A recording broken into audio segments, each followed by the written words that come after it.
প্রিয় ভিউয়ার্স, আশা করি আমরা প্রত্যেকেই ভালো রয়েছি। তো আজকে ন্যারেশনের গুরুত্বপূর্ণ একটি বিষয় নিয়ে আলোচনা করব এবং এই আলোচনাটা সম্পূর্ণ টেকনিকের সাহায্যে করব। তো আজকে কিছু অ্যাডভার্ব চেঞ্জ করব যেখানে আমাদের ন্যারেশনে খুব বেশি কাজে লাগে। তো ভিউয়ার্স, আমরা সরাসরি ক্লাসে চলে যাই।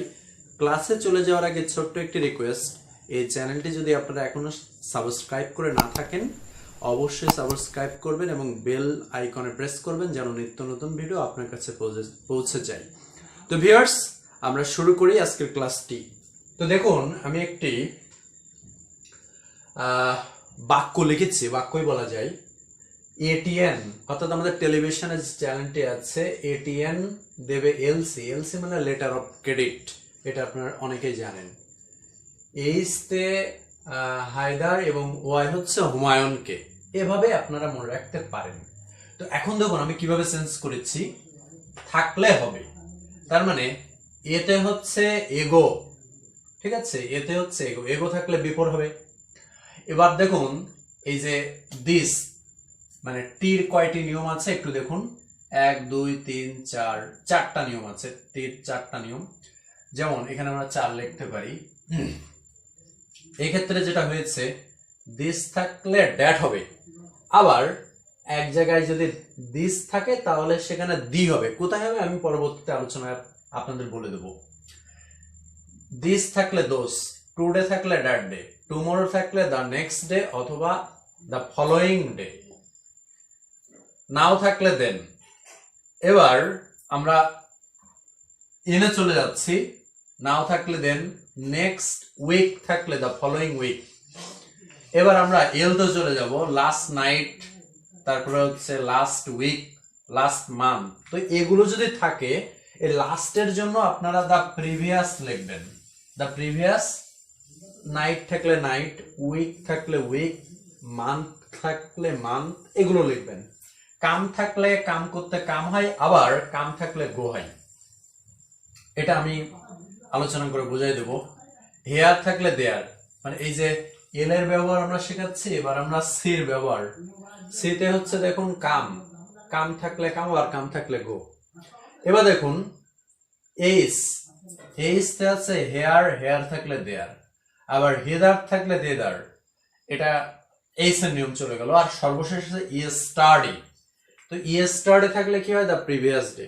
তো ভিউয়ার্স, এইগুলো মনে রাখার জন্য আর একটা কৌশল আমি আপনাদেরকে দেখাতে চলেছি। এখন এখানে 3টা পার্ট করেছি। এটা হচ্ছে প্রেজেন্ট, প্রেজেন্টের আগে পাস্ট এবং প্রেজেন্টের সামনে যেগুলো থাকবে সেগুলো হচ্ছে ফিউচার। তো এখন আমি যদি বলি যে এখানে এগো, এই যে এগো কোথায় বসবে বলুন তো? এখানে, এখানে নাকি এখানে? অবশ্যই পাস্টে আছে, তাহলে আপনি এগো লিখবেন এখানে, এগো। তো দেখুন, যেহেতু সে কথাটা অতীতে বলেছে, তার মানে এই ঘটনাটা আরো আগে ঘটেছে, তাই না? তার মানে এগো থাকলে বিপর বসবে। এবার আমরা যদি বলি নাও, এই যে নাও, নাও কিন্তু প্রেজেন্ট। নাও যদি প্রেজেন্টে হয় তাহলে এ কিন্তু পাস্টে বলেছে কথাটা, তাহলে নাও থাকলে কি হবে, টিএসিএন দেন হবে। এবার আমি যদি বলি টুডে, টুডে মানে আজ, ওই কথাটা কিন্তু বলেছে সে অতীতে, তার মানে টুডে হলে দ্যাট ডে, দ্যাট ডে। তার মানে ভিউয়ার্স, একটা জিনিস বোঝা যাচ্ছে যে ন্যারেশন ম্যাক্সিমাম সময় সবসময় অতীত নিয়ে কথা বলে। তার মানে নাও থাকলে দেখুন এখন, আর এর অতীত কিন্তু দেন, তখন। এবার দেখুন এগো, তাহলে এগোর আরো কিন্তু পিছনে আছে, এগো হচ্ছে বিফোর। টুডে মানে আজ, তাহলে এর পিছনে কি? অবশ্যই দ্যাট ডে। এবার আমি যদি ফিউচারের দিকে যাই, যদি বলি টুমরো, টুমরো যদি যাই, তাহলে এর সামনে চলে যাবেন আপনি। যদি প্রেজেন্ট আর পাস্ট থাকে তাহলে আপনি সবসময় পিছনে আসবেন, আর যদি ফিউচার বলে আপনি আরো সামনের দিকে চলে যাবেন। তো দেখুন এই যে টুমরো আছে, টুমরো মানে আপনি আরো সামনের দিকে চলে যাবেন, দ্য নেক্সট ডে অথবা দ্য ফলোইং ডে, টুমরো। তো ভিউয়ার্স, আশা করি আপনারা বুঝতে পেরেছেন। এবার আমি সরাসরি ইন্টারচেঞ্জে চলে যাব, কিভাবে ইন্টারচেঞ্জ করতে হয়। তো আমরা একটু দেখি কিভাবে ইন্টারচেঞ্জ করি।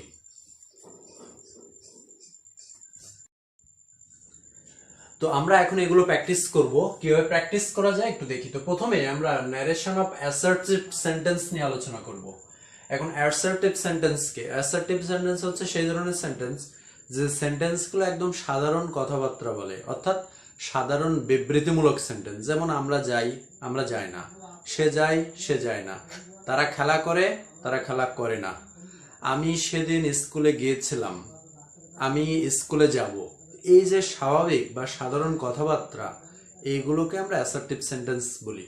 তো ভিউয়ার্স, এখন অ্যাসার্টিভ সেন্টেন্স হলে ন্যারেশনে কিভাবে চেঞ্জ করতে হয় সেটা আমরা একটু আলোচনা করছি। তো আমরা একটু দেখি। তো এখানে একটা লাইন আমি লিখেছি, দেখুন, মিনা সেড, কমা, তারপরে হচ্ছে আই ওয়াজ ইল এগো। তো দেখুন এই অংশটুকু কিন্তু সম্পূর্ণ অ্যাসার্টিভ সেন্টেন্স। ভিউয়ার্স, এটা সম্পূর্ণ অ্যাসার্টিভ সেন্টেন্স। যেমন আমি অসুস্থ ছিলাম, এগো, এগো মানে আগে, পূর্বে। তো এখন যে বিষয়টা হয়েছে, যদি অ্যাসার্টিভ সেন্টেন্স হয় তাহলে MINA, মিনা সেড দ্যাট।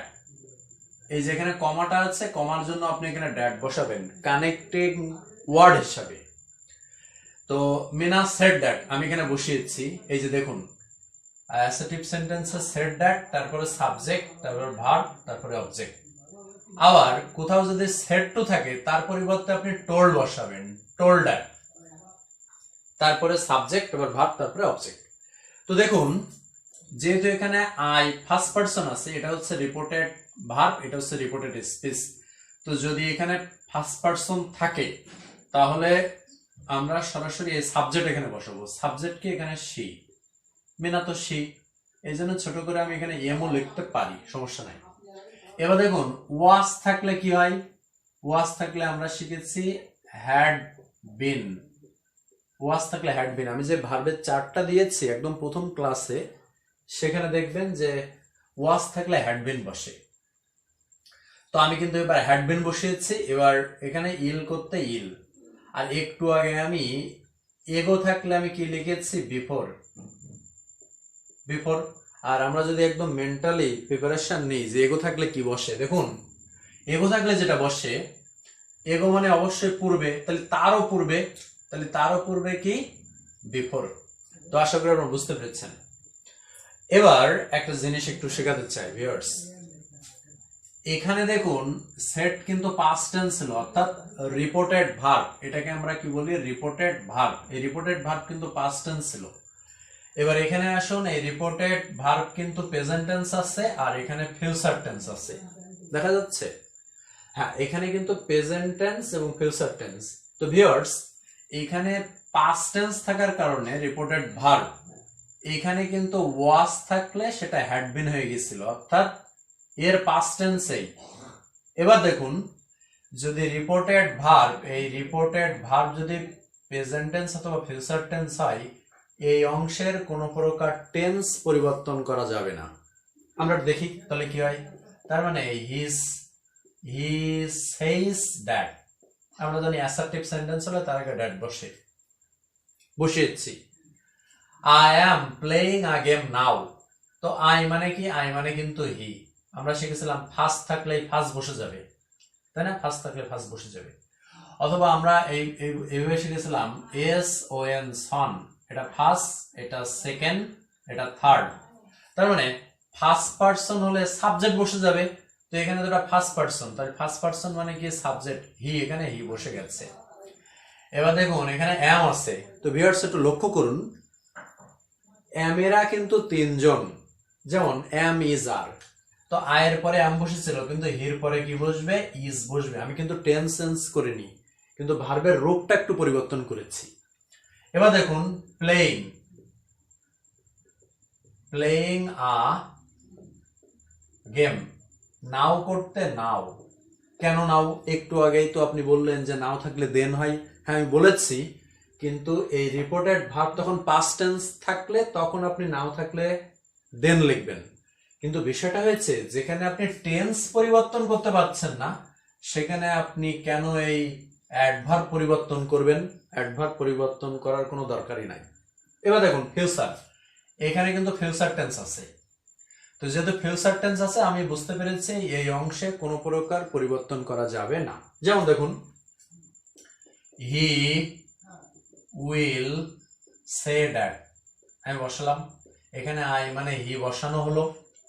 এবার ডু মানে এখানে ডাজ বসবে, কেন? কারণ আই থাকলে ডু বসে এবং হি থাকলে তো আর ডু বসবে না। এখন কিন্তু ভার্বের শেষে এস বা ইয়েস বসাতে হবে। এরপরে দা ওয়ার্ড, দা ওয়ার্ড, এখানে যদি এরকম কোনো টাইম থাকতো তাহলে সেই টাইম যা তাই বসে যেত। এবার দেখুন, he has said to me. তো অনেকেই ভাবতে পারে এই যে সেড থাকার কারণে এই রিপোর্টেড ভার্ব মনে হয় পাস্ট টেন্স আছে। আসলে ভিউয়ার্স না, যদি পরপর দুটো ভার্ব থাকে, একটা ভার্ব, তো সবসময় এই অক্সিলারি ভার্ব বা হেল্পিং ভার্বকে দেখে আপনি টেন্স নির্ণয় করবেন। তার মানে এই হ্যাজ থাকার কারণে এটা কিন্তু প্রেজেন্ট টেন্স হয়েছে, এইটার দেখে টেন্স নির্ণয় করা যাবে না। কারণ এই হ্যাভাস থাকলে তো এখানে ভার্বের 3 নম্বর ফর্ম হয়, তার মানে এই ভার্বের প্রভাবে এখানে ভার্বের 3 নম্বর ফর্ম হয়ে যায়। তো এখানে কিন্তু তাহলে সেই কাজটি হচ্ছে না। তার মানে এই হ্যাজ থাকার কারণে প্রেজেন্ট টেন্স। তাহলে আমি কি লিখবো? হি হ্যাজ সেড থাকলে আমরা টোল্ড লিখতে পারি, টোল্ড মি দ্যাট। যেহেতু অ্যাসার্টিভ সেন্টেন্স হলে দ্যাট বসাতে হয়, আমি এখানে কমার পরিবর্তে দ্যাট বসিয়েছি। এবার দেখুন, আই মানে কি হি, আমি হি বসালাম। এবার দেখুন, এই যে উইল থাকলে উড, যদি এখানে শ্যাল থাকতো, তাও কিন্তু এখানে উড হতো। Write a LETTR letter next day করতে নেক্সট ডে বসে যাবে, কারণ এই অংশে হচ্ছে প্রেজেন্ট টেন্স আছে। প্রেজেন্ট টেন্স হলে এই পাশে টেন্সও পরিবর্তন হয় না। এখানে উইল হবে, আমি একটু ভুল করে ফেলেছি, এখানে উইল হবে, will write a letter next day. তো এবার আমরা একটু খেয়াল করি, এবার আমরা 2 নম্বরে চলে আসি। Tina said I was not fine yesterday.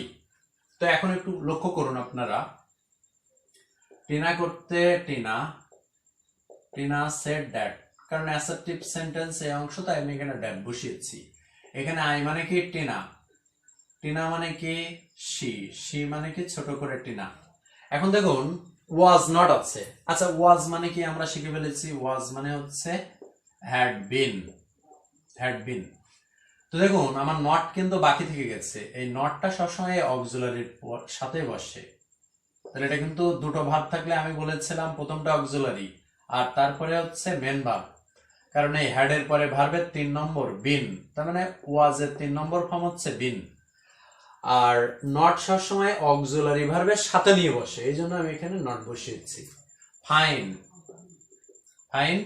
Yesterday মানে কি? ইয়েস্টারডে মানে দা প্রিভিয়াস ডে।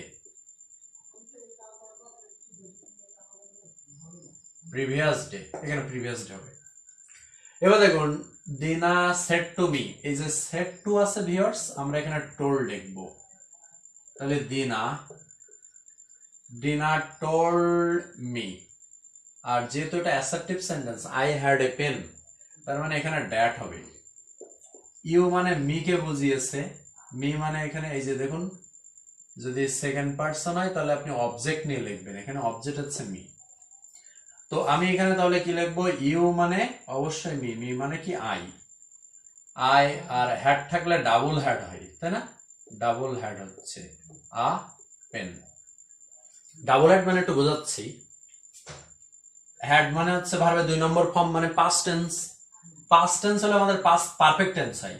তো পারফেক্ট টেন্সের গঠন কি? প্রথমে সাবজেক্ট, তারপরে হ্যাড, আর হ্যাড এর পরে ভার্বের 3 নম্বর ফর্ম।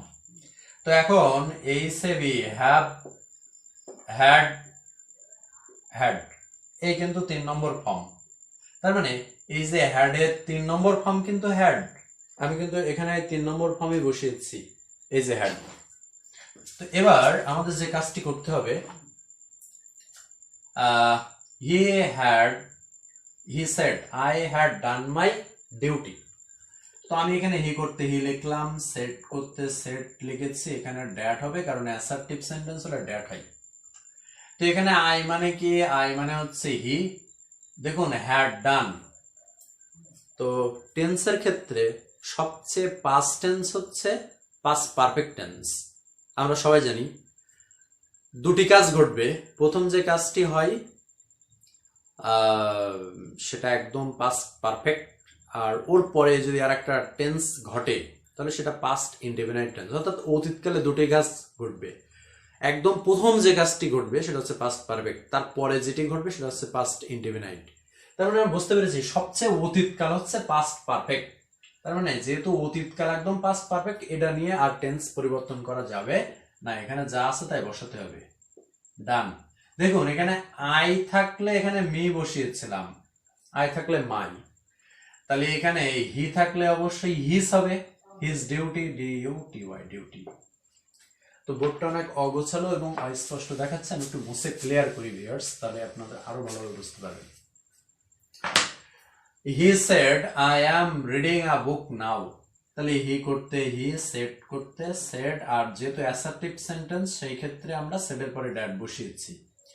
এখানে আই মানে কি হি, অ্যাম মানে হচ্ছে ওয়াজ, কারণ পাস্ট টেন্স এই প্রেজেন্ট টেন্স থাকলে পাস্ট টেন্স হয়ে যায়।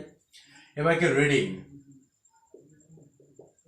রিডিং আ বুক, নাও থাকলে দেন এটা হবে। এবার দেখুন he said I shall do my work, তো আমরা জানি হি সেড করতে সেড এখানে বসে গেল, ড্যাট করতে ড্যাট, এখানে আই, আই মানে হি, আমি এখানে হি বসিয়েছি। আয়ের পরে শ্যাল হয়, কিন্তু অনেকেই কি করে এই শ্যালের পাস্ট টেন্স ভেবে S H O U L D should লেখে, কিন্তু শুড লিখলে কিন্তু ভুল হয়ে যাবে। এবার দেখুন কেন ভুল হবে, কারণ আপনারা খেয়াল করুন I S H double L shall, তারপরে হির পরে আমরা কি লিখি উইল, তার মানে এই শ্যাল আর উইল কিন্তু একই কাজ করছে। তো শ্যালের কিন্তু পাস্ট ফর্ম কোনোদিন শুড না, কিন্তু উইলের পাস্ট ফর্ম বা শ্যালের পাস্ট ফর্ম হচ্ছে উড, ঠিক আছে? এই জন্য আমরা এখানে কি লিখবো উড, উড ডু মাই, দেখুন আই থাকলে মাই হয়েছিল, তাহলে হি থাকলে হিজ হবে, ওয়ার্ক, ওয়ার্ক হবে। এবার দেখুন he said they came here last night, তো আমরা জানি হি সেড করতে সেড, আর যেহেতু এটা কন্টেন্স এই সেন্টেন্স অ্যাসার্টিভ এই জন্য ড্যাট বসেছে, আর এটা যেহেতু third person, third person no sense, এই দেখুন থার্ড পারসন হলে এম তে নো সেন্স, তাহলে নো সেন্স, তার মানে দে করতে দে বসে যাবে দে।